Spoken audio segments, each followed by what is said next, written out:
We have Tom Barkley, Assistant Professor of Finance in the Whitman School of Management at Syracuse University. Why did Lehman fail?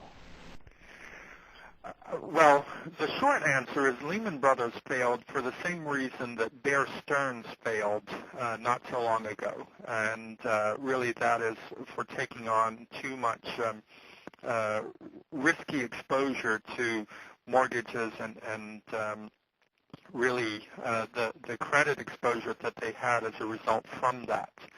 And in my opinion, this is really where we see one investment bank following another.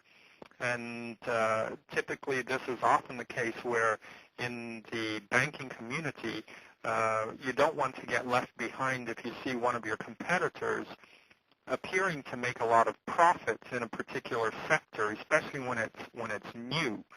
And so this transpired really over a year ago as investment banks were securitizing mortgages and producing mortgage-backed securities.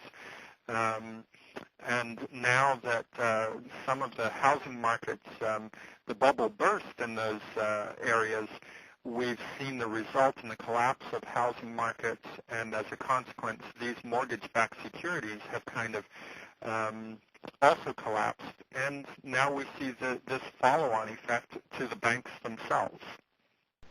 What would happen with the other side of the trade now that Lehman used to deal with? So typically that's one of the issues is that with Lehman declaring bankruptcy, then the creditors for Lehman, in other words, those having the other side of the trade, are at a loss.